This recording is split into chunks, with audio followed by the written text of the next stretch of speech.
e chance. Bom, então vamos dar sequência. Eu tinha ficado de colocar para vocês aqui, para os que tiraram foto, não sabe nem onde está essa foto do cronograma mais, né? Aham. Na hora que você, pode tirar foto, você vai perder isso. Não, eu sempre salvo. Aham, né? Então, vou colocar aqui na tela para vocês agora, para a gente lembrar quais são as obras que a gente ainda tem para ler e os 6 contos do Machado que a gente começa a analisar na semana que vem, tá certo? Eu vou fazer a tela dividir aqui. Chance, cadê? Machado, livros literários. Ah lá, gente, né? Então, nós tivemos o Noite na Taverna, certo? Aí o Úrsula, a gente trabalhou aqui, né? Já online. Fiz 2 aulas sobre o Úrsula, né? Foi uma sobre a Maria Firmina e uma sobre o Úrsula. Fiz um materialzinho de apoio para vocês, fiz uma atividade teste, certo? Aí agora vem então os contos do Machado, tá certo? Lembrando que Igreja do Diabo, Enfermeira, Cartomante e Pai contra Mãe, né? Todos estão no Paz, certo? Esses 4 estão no Paz. Né? E eu acrescentei 2 outros que eu acho muito incríveis, que são o Conto de Escola e, para mim, o melhor ou um dos melhores contos já escritos, que é o Missa do Galo, tá certo? Aqui, quando eu coloquei livros literários de 2020, né, geralmente eu coloco a editora, tal, direitinho, tarará, tarará. Aqui eu nem coloquei, porque tanto faz. Se você tem lá um livro de contos do Machado de Assis na sua casa, provavelmente vai ter a maioria desses. O que você não tiver, né, você vai encontrar facilmente na internet, porque todos pertencem a domínio público. Então, você vai achar PDF deles facilmente, tá certo?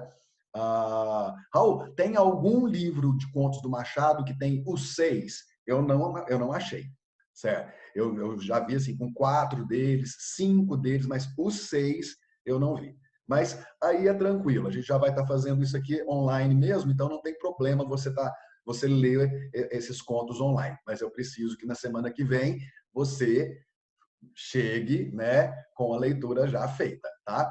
Raul, como é que vai ser?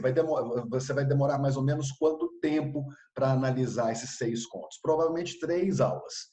Então, na semana que vem, a gente deve analisar 4, certo? 2 numa aula, 2 na outra aula. E na outra semana, eu pego a primeira aula e a gente termina a análise, e aí daqui a 2 semanas, nesse último horário, nós vamos fazer uma atividade diferente com esses contos. Eu tentei estralar os dedos, não deu, droga, para dar aquela sonoridade ameaçadora. Tem um chat aqui, deixa eu ver o que é. Que o chat está me dizendo. O livro Contos Escolhidos, do Machado, tem os 6. Olha! Tá? Gente, a Maria Eduarda está falando aqui que o Contos Escolhidos, do Machado de Assis, tem os 6, tá? Então, procure aí, caso você queira ter o livro físico, tá certo? Uh, Ai, Raul, é verdade. É verdade. Vai ter atividade dos contos, é verdade. Então tá. Gente, lembrando que depois nós temos ainda, provavelmente agora, durante, né, as nossas aulas online, nós vamos ter o Bom Crioulo, tá? É, eu devo fazer o Bom Crioulo com vocês por volta de meio de maio, mais ou menos. Meio para final de maio, tá? Então, para aqueles que já compraram todos os livros, beleza, né? Para quem não tem ainda, é fácil achar. A editora que eu tô indicando aqui é a Martin Claret, mas tem uma moça, uma editora daqui de Goiânia, que tem o Bom Crioulo e eu acho que sai mais barato. Eu vou conversar com ela para ver como que seria, né, essa questão da aquisição do livro dela. É da editora DLC, né, DLC, DLC. E aí eu vou olhar direitinho e falo para vocês, tá bom? Aí, depois, nessa época aqui, né, gente, vai ser a época em que nós faremos a escolha do livro, né? O livro que vocês vão escolher, certo? É, vamos ver como é que vai ser, porque a gente faria essa escolha em junho. Se a gente, né, se a quarentena acabar realmente no final de maio, a gente vai fazer essa escolha em sala de aula, né, para comemorar a volta da vida normal, certo? Como estava previsto. Caso nós tenhamos que ficar, né, todo esse semestre à distância, né, não se sabe ainda ao certo se isso pode acontecer, aí a gente vai fazer, né? Eu vou pensar em como é que seria essa dinâmica, mas nós vamos fazer a escolha do livro, né, por aqui, tá? Então vai depender. Se em junho a gente estiver em sala de aula, a gente faz em sala de aula. Se em junho a gente ainda estiver por aqui, a gente faz aqui online, para não atrasar isso aí, porque aí você já vai adquirir o livro que for o mais votado, certo? E aí a gente não atrasa o cronograma. Professor, qual o livro que tem todos os contos? Chama-se Contos Escolhidos de Machado de Assis. Contos Escolhidos de Machado de Assis. Ok? Contos Escolhidos de Machado de Assis.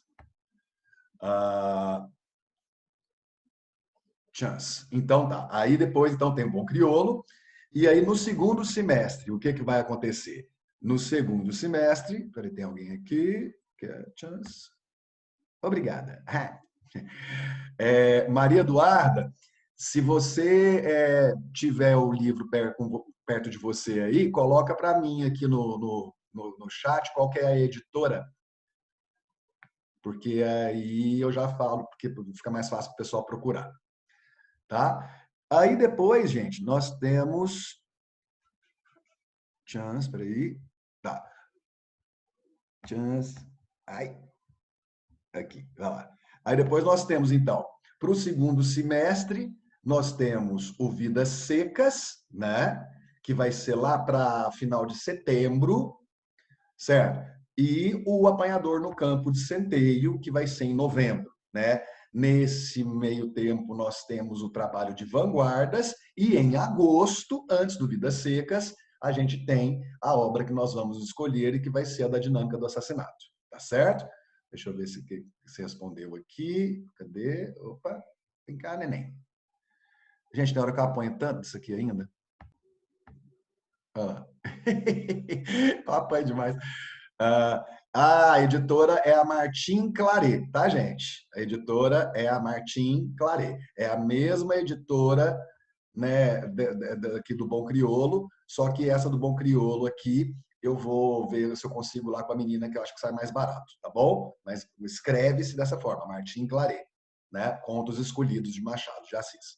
Então, tá. Beleza? E então, nós temos para a semana que vem, os nossos contos, certo? Raul, fala quais os que você vai trabalhar na semana que vem, porque se não der para ler os 6 até semana que vem, a gente lê os 4 que você vai analisar e deixa os outros 2 para outra semana. Não sei se eu vou fazer isso, não. Vocês estão aí em casa. Era para ter lido esses trem já. Ora, bolas. Mas eu vou fazer essa gracinha para você. Para semana que vem, vocês vão ler esses 4 primeiros aqui, ó. Chance, tá? Pai contra mãe, conto de escola, missa do galo e a cartomante, tá bom? Então, eu vou começar na semana que vem. Numa aula, eu vou analisar 2 desses, né? Ainda não sei qual vai ser a sequência, né? E na outra aula, nessa última aula, né, no sexto horário, eu vou analisar outros 2, tá bom? O Missa do Galo, talvez a gente demore um pouco mais. Se não der tempo de analisar o Missa do Galo e outro numa aula só, eu faço o Missa do Galo sozinho em uma aula, tá certo? Aqui tem alguém falando alguma coisa, deixa eu ver o que é. A Cartomante é o melhor. A Cartomante é muito legal, muito bom, né? Eu sou bem suspeito, que eu acho o Igreja do Diabo sensacional, eu acho a Cartomante sensacional, eu gosto muito do Conto de Escola, é, e gosto muito e o meu favorito, que é o Missa do Galo. Vai postar os slides depois? Slide do Machado de Assis ou isso aqui? O cronograma? Ah, do Machado de Assis? Tá, vou colocar na plataforma, tá? Eu coloquei só a aula por enquanto, mas agora depois dessa aula eu vou, né, gravar, salvar essa aula, colocar na plataforma e o slide do Machado de Assis, tá bom? E essa semana eu mando para vocês, na semana não, essa semana que vem, porque eu vou passar uma lista para vocês, uma sobre características do realismo e uma sobre os contos de Machado de Assis, certo? Mas provavelmente uma vai ser atividade teste e uma vai ser lista de exercícios normal, tá certo? Mas eu vou postar as duas na semana que vem. E tem mais uma coisinha aqui. Obrigado. Então tá. Então, bora lá, meninos. Continuando, então, o Machadão. Vamos lá. Peraí, deixa eu fazer aqui. Chance, stop share. Share de novo. Chance. Chance. Aí. Voltamos ao Machadão. Né, já vimos aqui. O que é isso?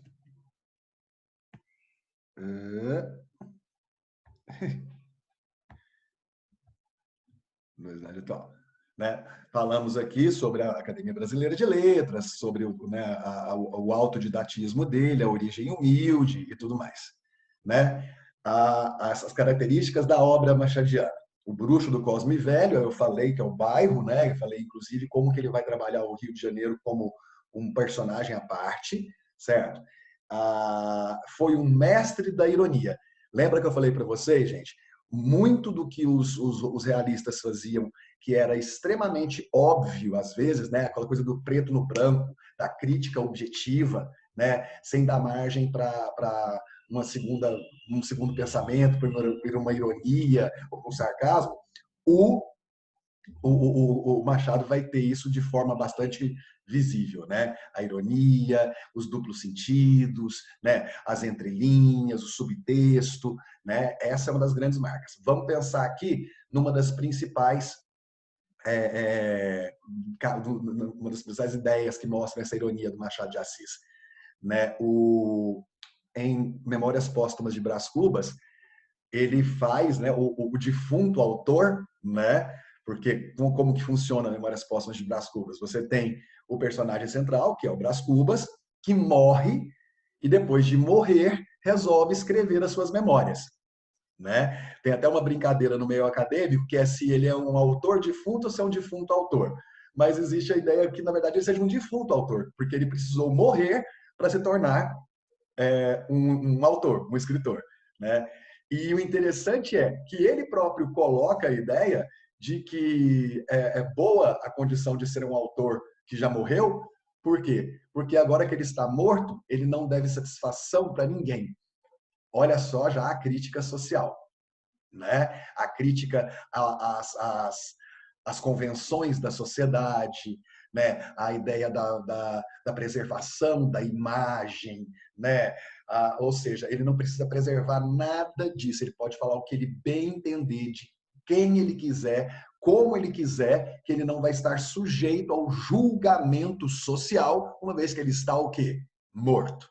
Então veja a ironia por trás disso, né? A ironia de que, para que você possa ter liberdade de se expressar numa sociedade cheia de regras, como a sociedade burguesa capitalista, em que todo mundo se condói e se acha demais, né? Para que você possa ter essa liberdade de expressão, só mesmo se você estiver o quê? Morto. Chance, né? Então, e a ironia não para nisso, né? Você vai ter por exemplo, a dedicatória que o Brás Cubas faz, ele dedica aquelas doces memórias, que não tem nada de doces, né? Então, ironia de novo. Ele dedica aquelas doces memórias ao verme que primeiro comeu a carne fria dele. Olha isso. E aqui, gente, existe não só a ironia. Por que que é uma ironia? Porque geralmente a dedicatória é alguém que você acha super importante. E ele, na condição de um defunto que despreza a sociedade e a maioria das pessoas, ele vai achar por bem dedicar, né, as memórias dele ao verme que primeiro roeu suas carnes. Certo? Então, olha só. E aqui você tem não só a ironia, como você tem também o quê? O priquito, como é que chama aquilo? O pessimismo, né? Porque se alguém faz uma dedicatória ao verme, é porque nós estamos diante, né, de uma desilusão, né, um desencanto em relação ao ser humano. E esse desencanto pode ser traduzido, né, como pessimismo.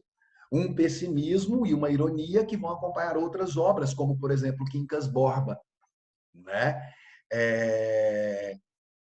Aqui em Quincas Borba, você vai ter, né, a relação do personagem central, que é um filósofo meio doido, meio visionário, né? E tem, né, o cachorro, que também vai chamar Quincas Borba, e você vai ter toda uma situação do personagem central, que é o Rubião, se não me engano, né? Esqueci o nome do personagem principal, mas enfim, né? Que vai ser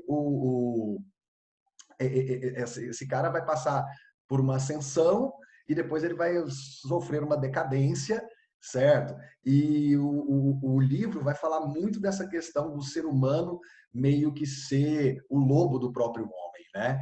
Essa ideia, né, lá do Thomas Hobbes, né, do lobo, vai ser muito colocada através de uma ideia que é colocada em Quincas Borba, uma teoria do personagem Quincas Borba, que é a teoria do humanitismo, né? E nessa teoria do humanitismo estaria essa ideia da exploração do homem pelo próprio homem, até que não se sobre, na verdade, nada.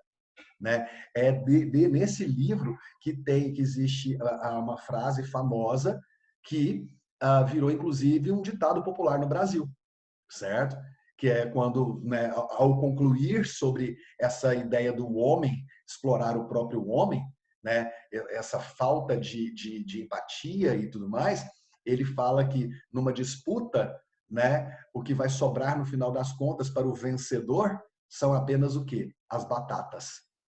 Né? Então, a frase, né, ao vencedor, as batatas, que alguns já devem ter ouvido isso como um ditado popular, é, na verdade, a conclusão ao que o personagem Quincas Borba chega dentro dessa teoria do humanitismo, né, para dizer que dentro desse predatismo do homem com o próprio homem, né, no final, o que sobra para algum vencedor que seja são apenas o quê? Batatas. Tá certo? Então, olha, mais uma vez, a ironia, né, ao vencedor sobrar o quê? Batata. Você, né, espera-se que o vencedor ganhe o quê? Louros, né? Vitória, reconhecimento, riqueza, fama. Batata, certo? E não deixa de ser também algo pessimista, isso aí, certo? Então, mestre da ironia, aí pula essa do meio para na última. Várias de suas obras apresentam uma visão pessimista do homem e da sociedade, como a gente acabou de falar. Existe essa mistura de ironia e existe também essa mistura com o pessimismo. E a segunda característica ali super importante, né, gente? A observação crítica da sociedade da época, bem como o olhar profundo e complexo sobre as personagens. Gente, o aprofundamento psicológico das personagens em Machado de Assis é uma coisa praticamente inédita na literatura, certo? Eu acho que, assim, alguns caras do realismo conseguiram fazer esse tipo de complexidade, principalmente, por exemplo, Dostoiévski, lá na Rússia, certo? Os personagens muito profundos em termos de investigação psicológica, tá certo? Porém, né, o Machado faz isso com uma fineza, com uma sutileza que é realmente, né, genial. Porque o bruxo do Cosme Velho. O bruxo, por conta da ideia de ele ser quase que um mago, né? Ele vai ser visto como alguém que com as suas palavras, ele vai, né, fazer magia, digamos assim. Por isso a ideia do bruxo, certo? O Cosme Velho é o bairro em que ele morava, tá certo? O bruxo do Cosme Velho. Chance. Então, vai lá. Beleza? E aqui, gente, esse aprofundamento e essa complexidade psicológica dos personagens vão estar principalmente relacionados às mulheres. Então, olha que interessante, né, gente? Numa literatura, que é a literatura realista, em que vai se questionar muito, né, o papel da mulher, a posição da mulher na sociedade, etc., etc., você vai ter, né, o Machado de Assis aprofundando as personagens esféricos, psicologicamente complexos, mas para falar da mulher da posição da mulher e do papel da mulher na sociedade, então elas vão ser ainda mais complexas. Né? É sempre difícil entender o que realmente pensa e o que realmente sente uma personagem feminina machadiana. Tanto, a gente já falou sobre isso, né, um pouquinho, as mulheres de Machado de Assis, as mulheres machadianas, elas são, né, o que tem talvez algo de mais rico, ou uma das coisas mais ricas que existem em termos de construção de personagem na literatura brasileira, tá certo? E não há dúvida de que, dentre essas personagens super complexas, uma, né, gere comoção até hoje, né, gente? Obviamente que eu estou falando de Capitu, né? Então nós temos aqui as principais obras dele. Falei para vocês que ele teve essa fase romântica, mas que é super difícil colocar Machado de Assis em alguma coisa, né? Ele tá porque ele produziu durante o romantismo e produziu durante o realismo. Só que, por exemplo, gente, se você pegar obras como Memórias Póstumas e principalmente Dom Casmurro, você tem algo muito mais próximo de uma literatura moderna. Certo? Então, por isso que é louco. O maior nome do nosso realismo produzia uma literatura que ia além do mero realismo europeu.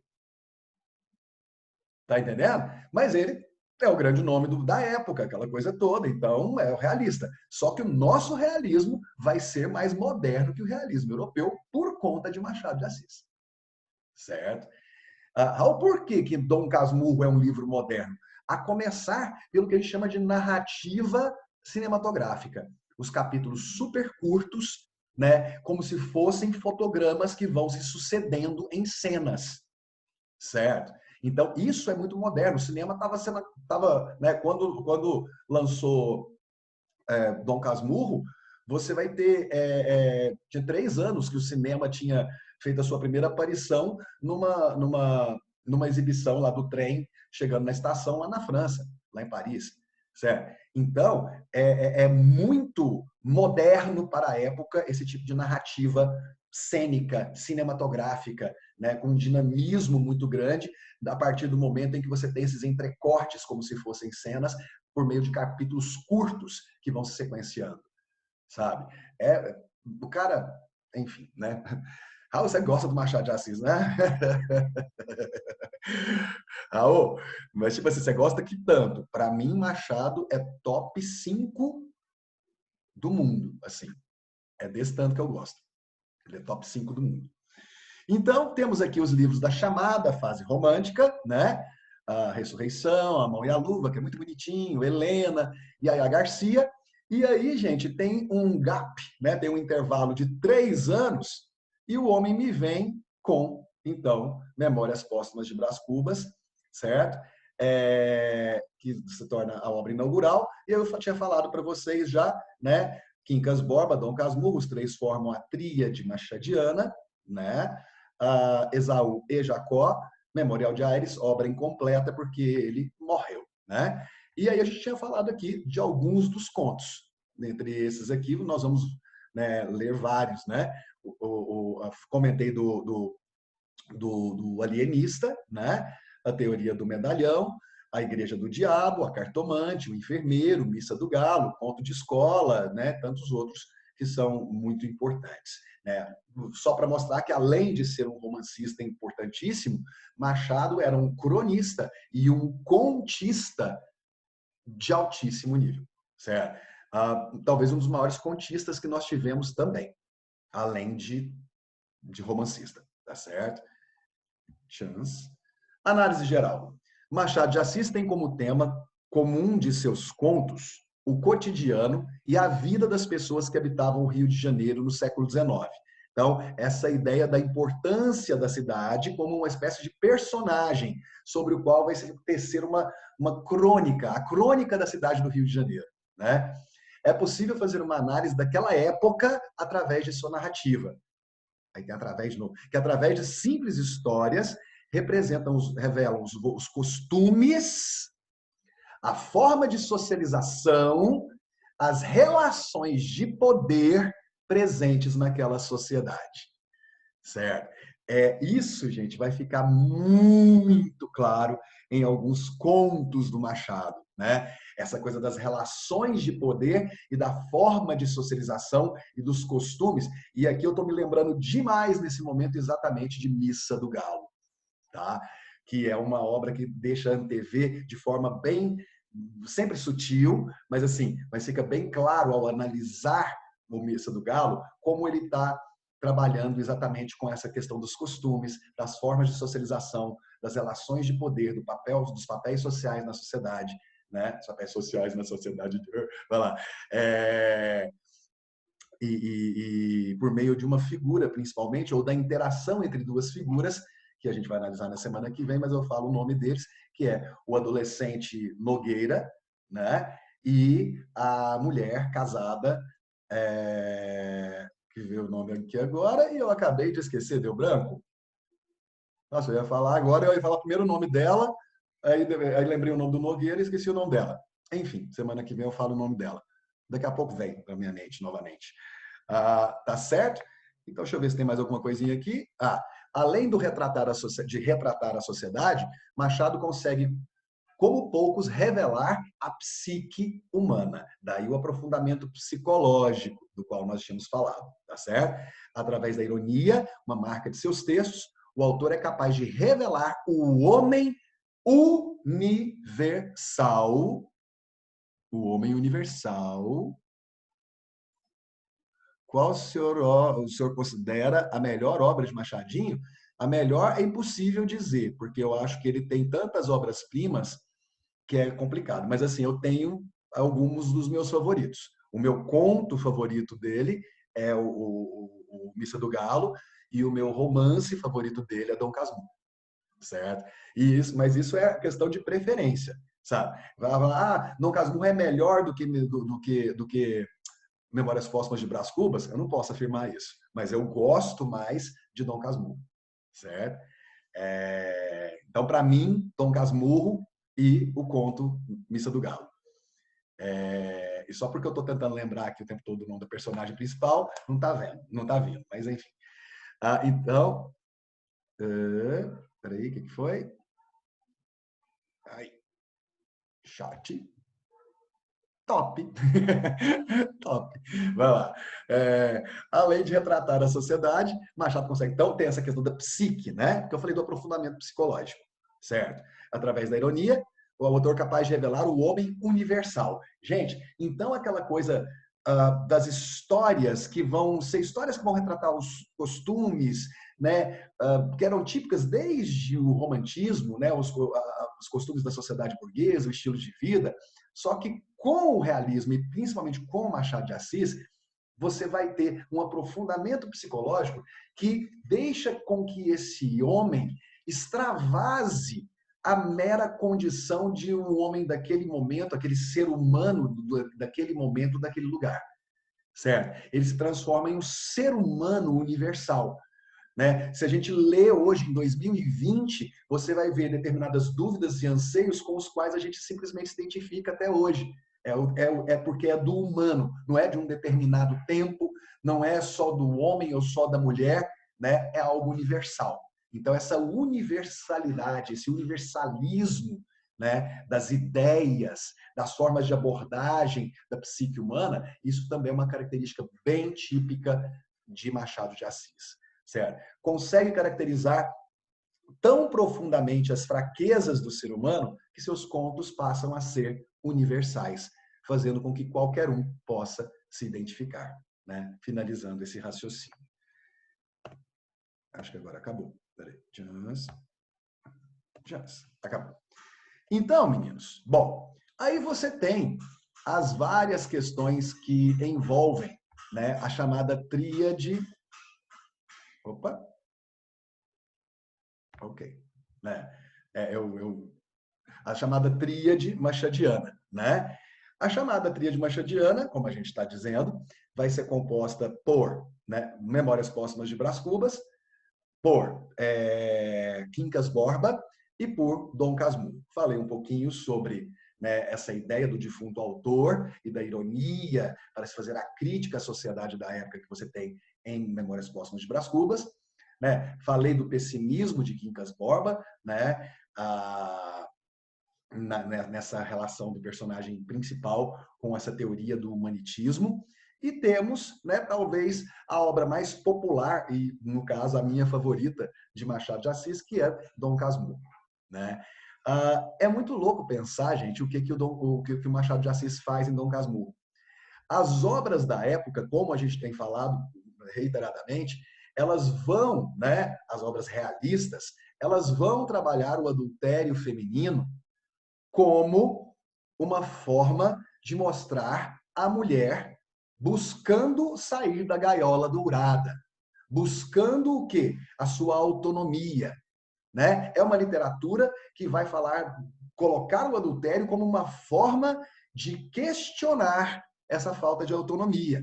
Então, o adultério feminino é uma característica marcante de grande parte das obras do realismo.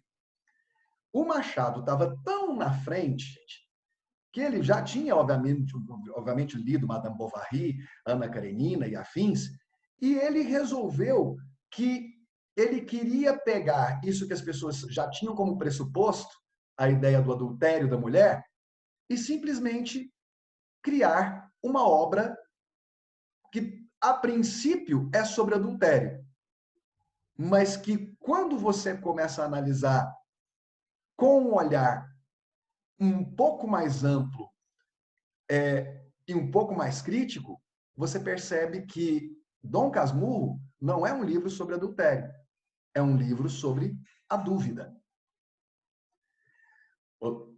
Né? O que vai mover a construção do próprio livro, né, na voz do personagem narrador Bentinho, Bento Santiago, vai ser a dúvida.